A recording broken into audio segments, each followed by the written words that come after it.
As I read back to you my story, like how things kind of just interconnect. Like I went through college, I got into a healthcare organization, I worked with a SOC, I hunkered down, pandemic hit, I started doing all these certifications, and I kept studying beyond my graduate degree. I didn't stop.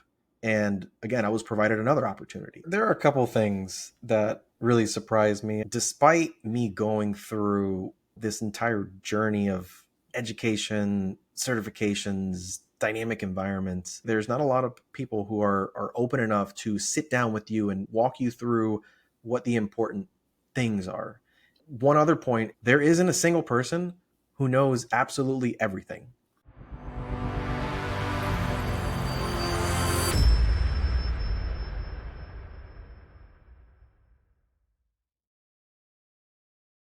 Luis, how's it going? That's going pretty good. How about you? Doing great. Looking forward to this conversation. Super excited to dive into your career. Can you provide a quick overview of your career so far? Yeah, so when we speak about my career, I really look back pretty much to whenever I started as a kid with technology. I've always had a very deep interest in how computers work. I've been studying computing extensively. I took my skills into turning them into like a profitable service. So early on, I actually started doing computer cleanup and repairs. So I dealt with a lot of issues like spyware, malware, Trojans. I didn't really look into cybersecurity as a career path. It evolved into something that I fell into. I really just enjoyed solving a myriad of technical problems, and it wasn't until I secured a role at a healthcare organization is where I actually entered the cybersecurity field, where I had like cyber in my title. And where did that curious nature of cyber come from? Did you have a computer growing up? Was it a sibling? Was it a parent? I've always enjoyed playing with technology, so hardware and software. And as far as like resources go, I wouldn't say that I had a computer immediately available to me in my youth. Usually was either some computer that was borrowed or a family shared resource. I know beyond the time that the computers were available to my family, like I know video game consoles were available to me. So we had electronic devices where I was able to, put things together, set things up, or just disassemble things. It really came from me trying to understand what was available to me to then understand the passion of technology that I grew to love. I learned more so from the family that I had that provided me resources. We eventually had a shared computer where I ended up exploring, connecting things to the internet, and it's just part of what I like to do. Sometimes people have devices that they don't understand, so you have to go look out and find the schematics or the manual and try to figure out and troubleshoot your own way through. Mm-hmm. But as far as resources go, in my family, we were pretty simple. We didn't have too many fancy TVs, and I'm trying to like think back CRT television days, right? Right. There may have been a phone line. There had to have been a phone line in order for us to call out. And we didn't have internet at one point, right? Internet was only available to a certain amount of people in our area. And eventually, when we had internet available to our house, we then had to have the phone line. I'm dating myself too, but if somebody would make a phone call to the house, that would drop your internet service. So things like that. And we only had one computer, and it was very hard to get your own time on it because when you have a family shared computer, of course, the adults are really using it for business purposes or for work purposes and very important critical things. So it wasn't really seen as a device that I could play with. But mind you, I had other electronic devices in the house that I could play around with games. So it kind of just like connected the way that I could figure out how hardware and software worked. That kind of sheds a little bit of light of how it was resourced from an early age. Yeah, no, I definitely love that. One of the striking things that I really admire is your curiosity, right? How do these things work? How do you press a button on the controller, and how do you have, in my case, Mario jump? I think that's something that we're missing in society as a whole, is just Right. being curious on how things work. With that being said, growing up, is it safe to assume that your mentors were at home rather than potentially school or employers? Yeah, so as far as mentors go, I have a lot of people that come to mind. Mm-hmm. One of the first individuals that really inspired me was a family member. Right, he was always tinkering with things, and for some reason, he had this notoriety that he would tend to disassemble things and he would fix them, but there would always be a set of remaining parts left over. And you'd think when you start to break things down and put them back together, you want to make sure you have every single screw back into every single facet, right? So through this process, he taught me, and I started to shadow him and I asked questions. Eventually, I was able to help him. And these are things like television sets, radios. We're talking about head units, car speakers, amplifiers, also computers, Mm, and finding circuitry. But through this process of just being curious of why things were being disassembled, why he was doing the things the way he was doing them. The end result was they were always fixed or repaired. So it taught me to learn which parts, whether it's hardware or software, were critical, which one were the supporting pieces, or which pieces are really just for aesthetics, right? So being commonly misunderstood as this individual who basically would break things and then reassemble them and have extra parts, he actually helped inspire me to explore and understand the technology that he mm, worked with. And this also was a huge influence on my somewhat hobby of playing video games because he also introduced me to things like the Sega Genesis and the original Xbox, right? And he also showed me things about robotics. I remember mm, soldering circuitry on the boards in order to power these robotic kits. Those kits weren't necessarily easily available at the time for me, but I also learned how to disassemble TVs, get in the car, splice cables, and any type of household electronic was on his list because he understood like electrical engineering. So he mm. influenced me to understand how electronics work at a hardware level. Right. And this allowed me to learn myself, of course, with computing about cables and ports and the schematics and the documentation that weren't really available to everyone. Sometimes this knowledge before like the Google days where you could just easily do a search query, this knowledge wasn't really available to everyone. This was before the dot-com boom, right? Right. So without his presence in my upbringing, I'm not sure that I would have been able to pursue the career path that I have today. That's just a fascinating story, Luis, that, it's just individuals, family members, or close friends that have an impact. Maybe we may not realize it at the time, but just kind of looking back, and if it wasn't for that individual, we wouldn't be where we're currently at. So I love that. So walk me, you said initially it's more technical, hands-on experience. I guess when did that transition into cybersecurity come in? Sure. So this family member first, whenever I started getting all these skills in providing services as computing, as what I was providing early on. Mm-hmm. Eventually, that turned into like a self business where I was working basically out of his shop. I transitioned over to a college where I started working on technical support, and I elevated my skills and my roles and my team. A lot of people there that I still have contact with were role models to me. They were also mentors, but it wasn't until I would say I met with a director of a specific financial department where I took my foot forward into data analysis. And during this time, this person somewhat mentored me.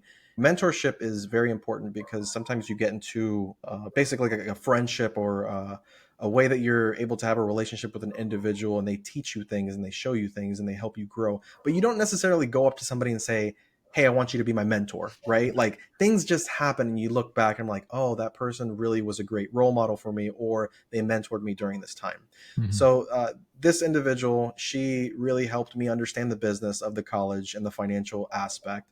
And that helped me grow and understand the back end infrastructure of what was happening at the college. And this combined with me working tech support as well in the college allowed me to figure out where do I want to head in the future. And mind you, this was during the time where I finished high school. My whole trajectory here is I had an associate's degree. I through the program, mind you, I was dual enrolled at high school, and it wasn't by choice, right? I didn't Mm-hmm. want to go through dual enrollment, and I spent a lot of time in the college. I got an associate's degree in AA, then I got a bachelor's degree, and then I took a secondary bachelor's degree. One was in business administration, the other one was business and IT. So I took a business administration degree at the same time that I was taking my master's degree. So I was doing a graduate degree and an undergraduate degree Wow. at the same time while working in this financial department. So again, I wouldn't have had the opportunity had it not been for this director to put me in this position at the college. So through here, the master's degree, I started hyper focusing on cybersecurity. I started to implement what I was learning at school into my work. And then I recognized there wasn't an opportunity that allowed me at the college to enhance my cybersecurity interests, right? There were Mhm. things that I were doing inside and outside of work to just get that extra edge. At this time, I was thinking if I have a graduate degree, or not even if I had an undergrad or just a college degree itself, maybe I could go work for big tech. I attempted and I never heard anything back. So, fast forward, I'm now transitioning into another role in my career where I was fortunate enough to get an opportunity at a healthcare organization. This is where cybersecurity really started for me, right? This individual who gave me the opportunity, I'm still in contact with today. There's something about the security culture whenever you work with people, they tend to stay or remain in your circle because you never really forget the people who brought you in or opened the doors for you. I also have to say that at the healthcare organization, this individual who was once my former manager, it's very interesting to understand how sometimes you can find the same or similar characteristics of a specific individual in future relationships. The person who opened the door for me to work in the healthcare organization helped me understand security systems, the engineering behind how to write reports. They provided me a great understanding of certifications and a security culture, right? There were lessons learned across the board. And this guy, he was running a SOC, and we were running with a threat Mhm. hunting team as well. There was architecture involved and security engineering. And he was a great guy. And he's also one who has helped me understand the importance of references, resources, and reading material in security, right? Because Mhm. there are a lot of books out there, but there might not be a very good list that basically says you should read all these, right? Right. So he introduced me to, it's funny, my next manager, but through the book. So the author of this book was actually the hiring manager who got me into big tech, which is crazy because the person who brought me into the healthcare organization was basically building and driving the SOC.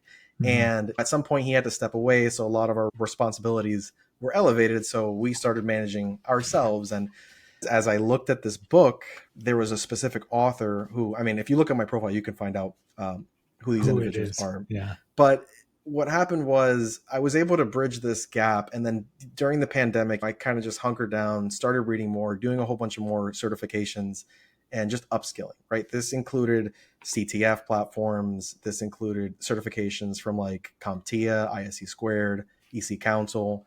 And when at a certain point, again, I just was looking for more growth. I took a second chance. I looked at big tech again, and I had not one but two opportunities. It was very interesting because I couldn't believe it. I was provided two offers, and I went with one specific one because my former manager now gave me that opportunity. I ended up just uprooting from where I was. I ended up moving here with my family to figure out, is this the career path I'm going to take? I have so much gratitude, right? So both of these managers, both in security, both gave me wildly different opportunities. One opened the door for me, and then the other one just opened another door that just allowed me to dive deeper into security research, security engineering, and they really influenced my security career path. I'm still in awe, and as I read back to you like some of my story, like how things kind of just interconnect, right? Like I went through college, I got into a healthcare organization. I worked with the SOC. I hunkered down. Pandemic hit. I started doing all these certifications and I kept studying beyond my graduate degree, right? I didn't stop. And again, I was provided another opportunity. It's just the timing was right and the relevance of the material that I was reading and studying, it just all fit in so well. And here I am, still working on my security career as an operations engineer. In my personal time, I still go do my own security research. I do my hands-on labs, and I do learn a couple of different skills, and I like to improve. It's just part of how I like to do things. So, Luis, a lot of great information that you just described. So, I want to kind of work back a little bit and just make some comments. The first one is about sponsorship. I know when you're in corporate America, typically it's like there is a program there that you get assigned a mentee or a mentor or be a part of that. So, that's one facet. But I think the way you described it, it was just, being at the right place, right time, and then asking questions. But I think another thing that is really missing is somebody that is a giver, Right. that is able to explain and take the time to say, hey, this person or these group of people are asking me all these questions, and let me give back to the community. I think our community is super small. Seeing the DEF CON flag behind you, I went there. It's like 20,000 people there, but it is so small. And finding people to give back and are willing to teach you all the different things that they've learned, I think it's just an amazing opportunity. The second is kind of a combination of two things that you mentioned, studying, going to school, having that business acumen, which I would argue that a lot of us in our industry don't have that. We're super technically focused, but we don't understand the business side of cybersecurity, right? It's just one risk of many risks that businesses go through. I really admire your tenacity and just keep on learning. I think that's the third piece I want to comment on. A lot of people just fail to learn, or maybe they're not interested in learning. There was a individual, I won't obviously mention names, but they told me that they don't like to read. And I Mhm. found that very sad, because if you don't like to read, then you're not going to be learning. For example, I'm in the middle of 15 books. I put a Mhm. post on LinkedIn. I just highlighted my summer reading.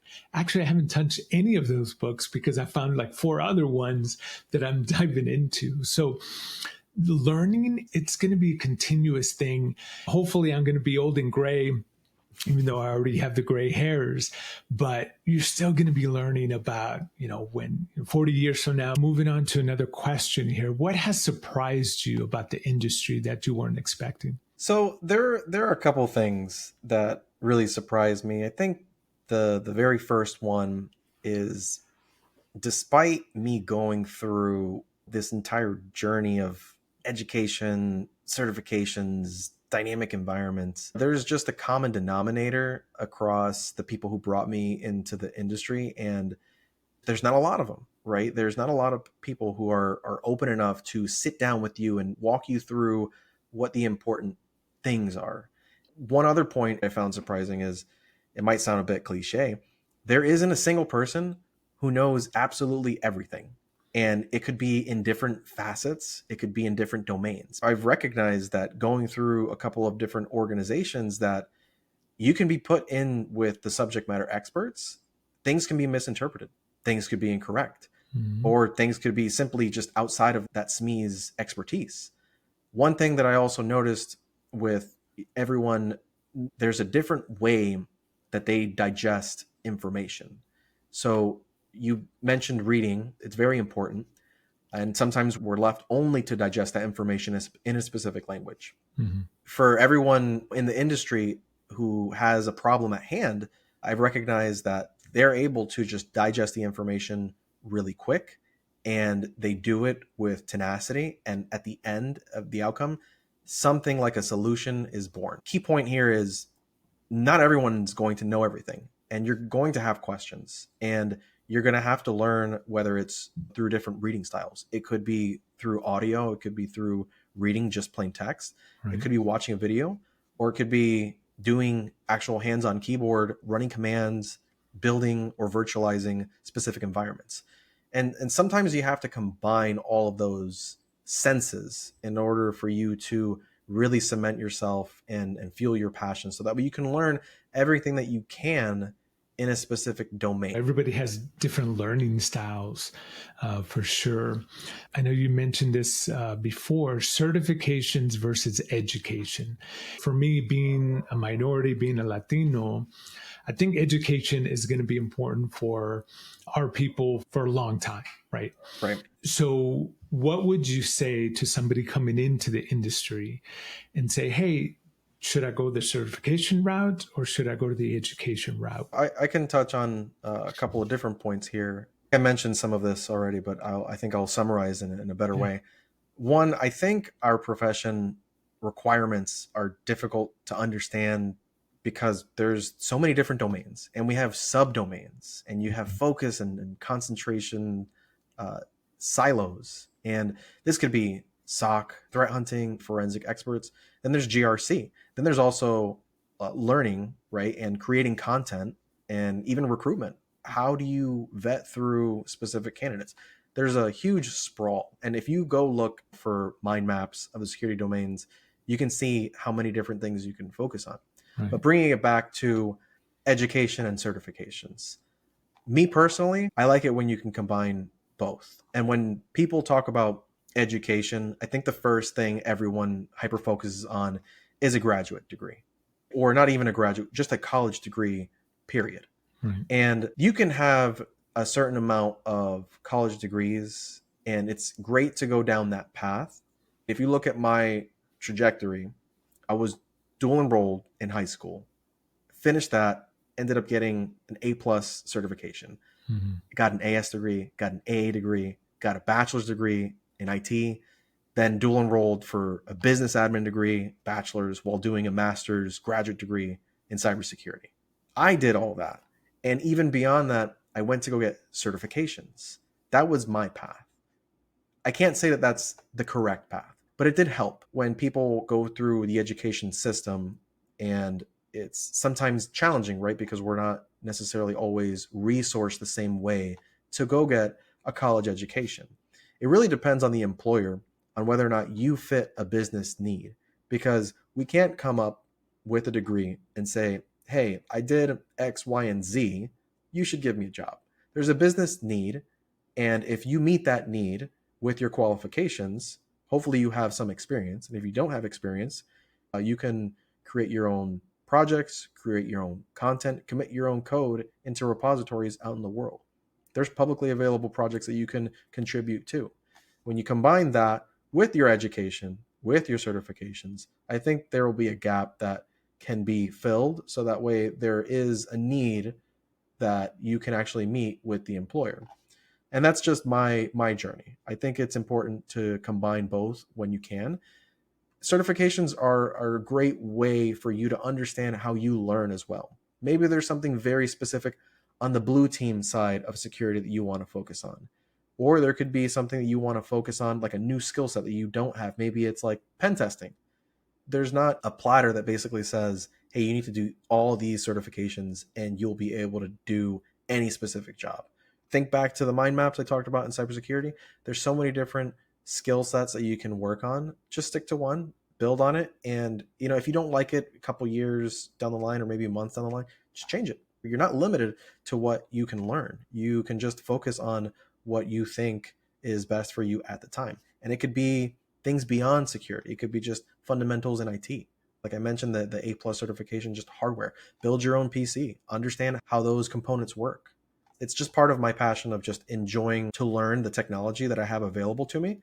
And yeah, I try to combine education and certifications as much as I can, and I continue learning every single day. Sometimes it's just a day-to-day thing, maybe it's a week by week, or I have goals for the month. I think you definitely hit the nail on the head in regards to your journey is unique.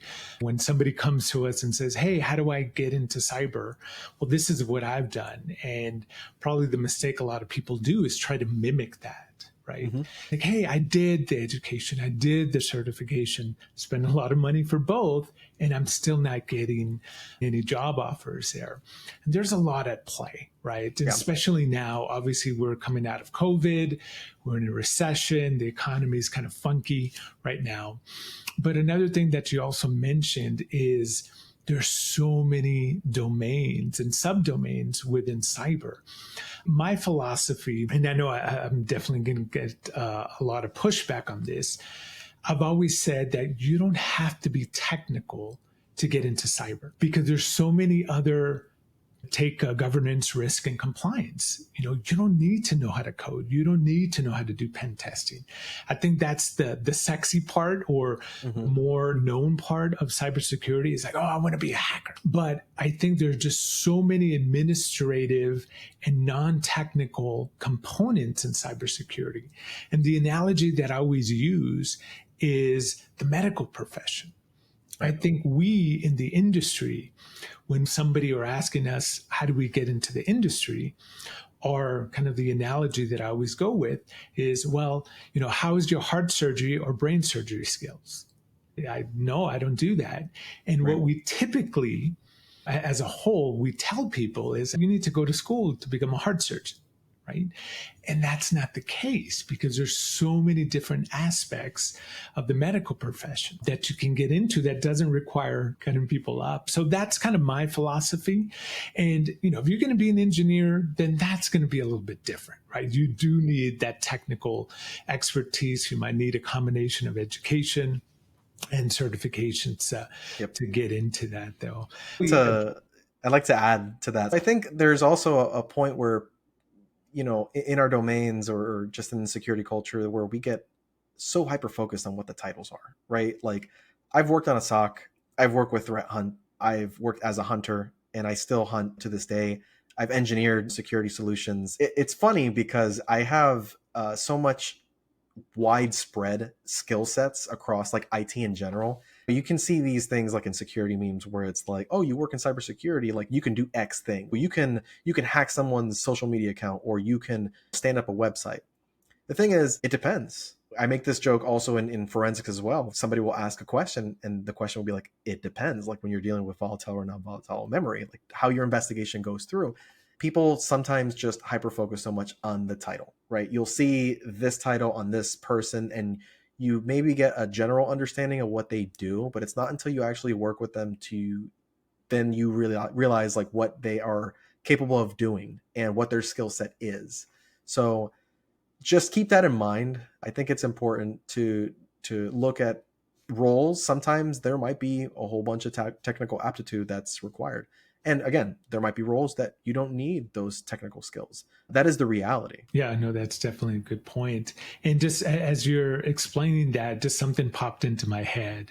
What is your perception, or what do you think of a leader, titles aside, but let's say they're a leader running a technical aspect of cybersecurity? Do they need to have that technical background to be an effective leader? I think this is really just my opinion. My entire career, I've always had a technical lead in front of me. Mhm. And whether or not they showcase their leadership skills to what like leadership standards are will be the general consensus. What I'm saying is I liked all of my technical leaders. Mhm. And the fact that you're technical shows me that you can lead and still get into the weeds. And I understand that there are times where as management that you don't have the time or capacity to do said thing. And that's completely fine. I've also worked with individuals like that who are non technical, great people. But my preference, and through my experience, is you have to have some technical background and some technical aptitude.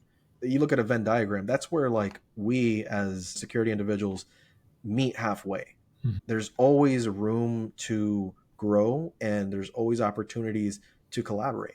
And if you don't want to be a technical lead or technical leader, that's okay. You can empower people, right? You can show them and have them learn what it is to have a growth mindset. You can advocate for them. You can sponsor them. You can connect them to the other technical people. It's the relationship building and the networking that needs to be strong if you happen to not have technical skills or technical aptitude. It is okay if that is, a path that you want to take. There's nothing wrong with that. You can still be in security. It's just important where you should lean in onto your strengths if you have strengths in your network. So let's move on to the word of the millennia, or the phrase generative artificial intelligence. What are your thoughts? Good, bad for society, for cyber? I think with generative AI, I'm at a neutral standpoint. There can be a lot of negative. There can be also a lot of good. Generative AI, the way that I've seen it in like news, combined with work, combined with just casual use, there's a lot of change. And I think the change is a factor of the disruption that we're seeing in our society. There are a lot of things that are being created for good. There's also a lot of things that are being created for bad. I think the important thing is recognizing where we can fine tune these tools in a way that they're mostly used for good. And I think being in security, a lot of us tend to just look at the bad of things. We see when things can go wrong. We can see things bubbling up. I think it's too early right now to make that determination of where generative AI will take us, whether it's going to take us into this dystopia or bring us into this environment where we're part of or collaborating with AI so well that we've elevated the human skill set into something else. So that's my stance on it. It's very interesting because I can look at this like 10 years from now, 20 years from now and say I was there, right? Yeah. Like I was part of that. With Gen AI, I think there's a lot of fear, uncertainty, and doubts, fear of missing out, maybe from a business standpoint. But I definitely agree with you. I think it's still too early to tell. I've been leveraging it in my work, and it's just a phenomenal technology that, again, we can build something that will help society as a whole. But on the flip side, it could be something negative. What would you say if somebody comes up to you? Will Gen AI replace my job within cybersecurity? How would you answer that? I think there's always going to be a human element, right? There there's claims of what generative AI can do. There's also a lot of studies and research of what Gen AI can't do right now. And the way that I see things, even years back when I was working in still in tech, we would do our best to try to automate things and bring things to a point where we don't need to intervene and we're basically orchestrating things on the network, on the domain for specific servers, for endpoint machines. Yeah, I think the way that generative AI will change things will still require a human element to the mix. I don't think that there's going to be a replacement for specific security individuals or roles. Right. Another question, and not to throw a curveball, what is our biggest challenges in cybersecurity, and how do we go about solving them? That's a good question. I know that I've faced some challenges throughout my security career, and these challenges I think are about understanding how we learn and how we knowledge share. I think the biggest challenge that we have is coming together as a group and bringing that opportunity for others to fill in the gaps that we have, right? We always hear that there are gaps in the industry, and then we look at these positions where they're looking for like these unicorn styled individuals. Somehow there needs to be some consensus that says for entry level jobs, which sometimes cybersecurity, when you look at these jobs, they're not necessarily entry level. You need to have some foundational knowledge to get into what could be considered an entry level cybersecurity job. But we just need to come together as a group, as a community, and part of the security culture to help convey that message. And then we can start filling in these positions and addressing the gap in skills that we need in cyber. And I think part of that is also educating, right? We need to be able to learn how other people learn. We need to recognize that there are certain groups that probably need more resources than others, so that way they could have that level playing field. There's opportunities out there. It's just many of us don't have the same upbringing, the same resources. There's different backgrounds, different languages. You come from different parts of the world. What I've learned is that there are so many people who can bring something to the table in security.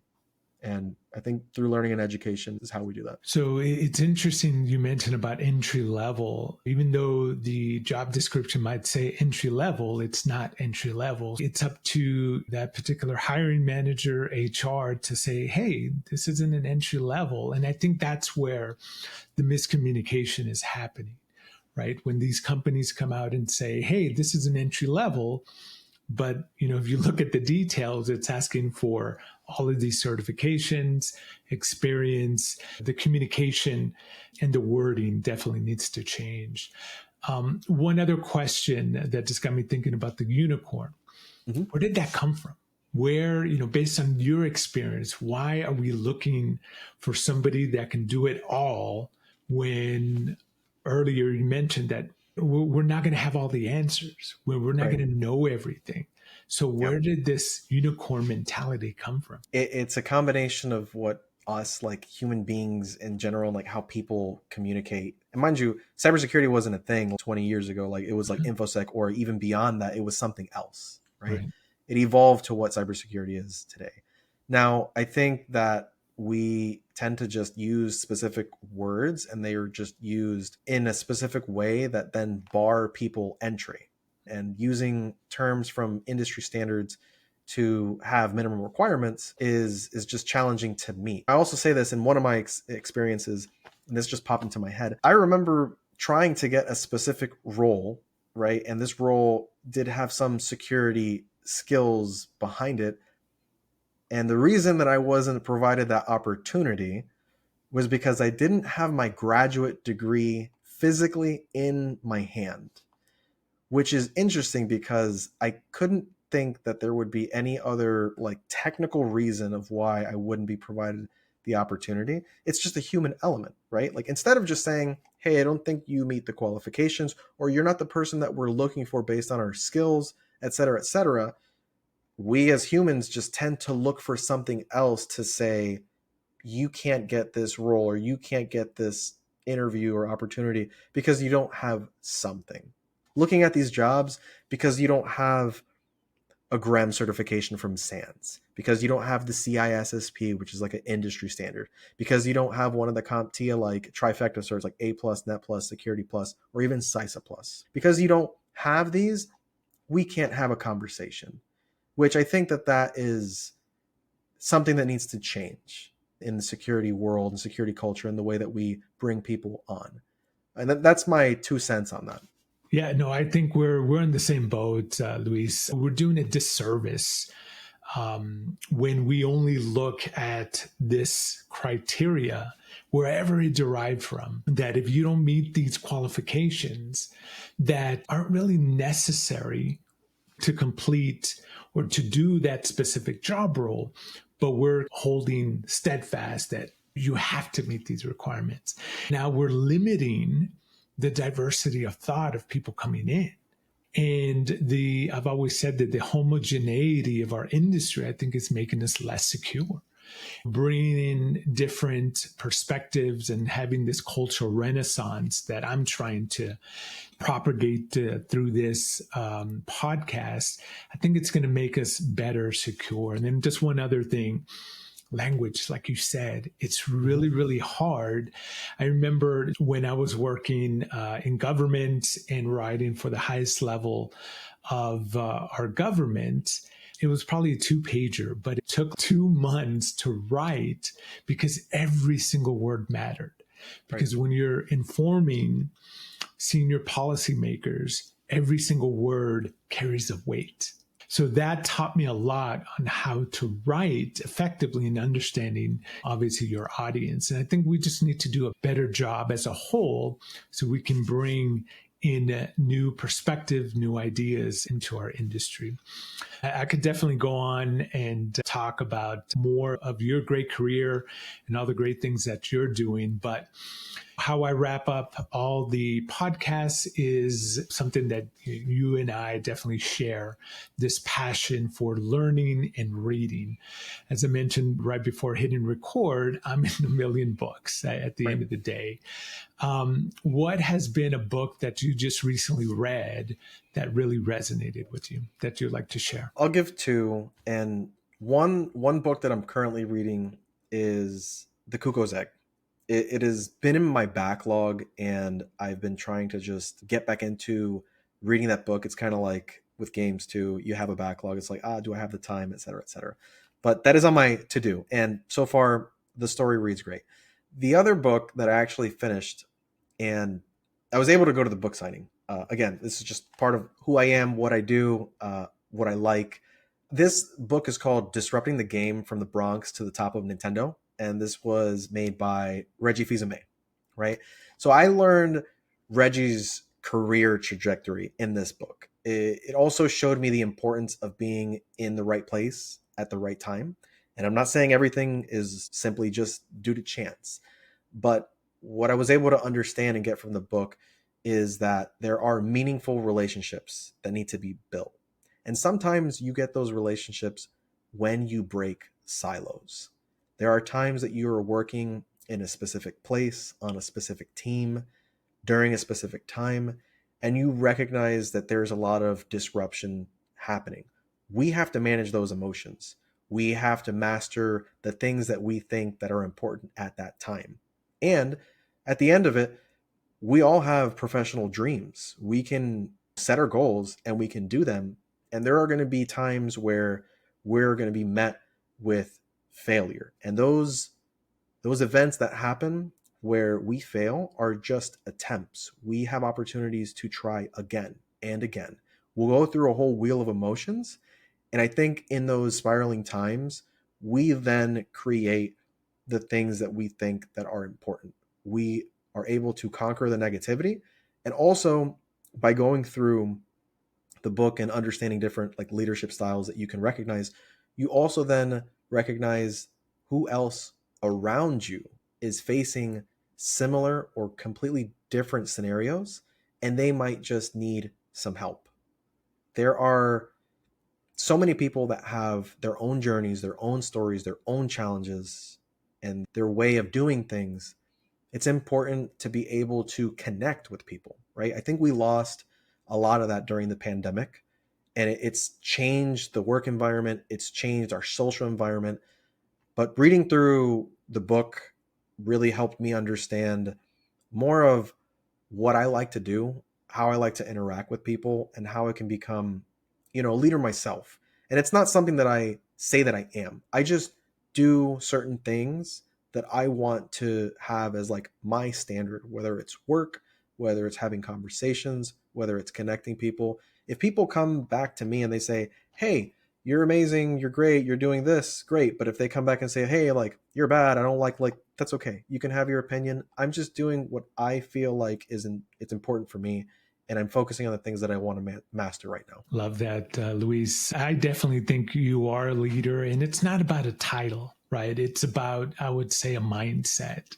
Your gratitude, your humility definitely goes a long way. A lot of people, unfortunately, in our industry and probably society at large, don't have that.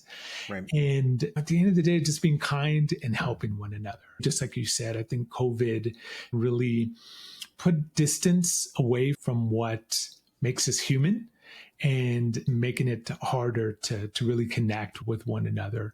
And we're all going to be different. We're all going to have our perspectives in lives. But at the end of the day, it's just taking care of each other. But with that being said, Luis, I thoroughly enjoyed this conversation. I'm a fan. I'll be watching your career, and I know you're going to be doing many more great things as you continue in this industry. So thank you for being on the show. And I might get you on. I'm actually creating another podcast probably later in the year talking about cyber threat intelligence. So I'd love to pick your brain on that as well. I appreciate you having me. And just as what you probably have learned from my trajectory and security. So, again, this podcast was great for me. I appreciated it and I had fun with it. So, thank you.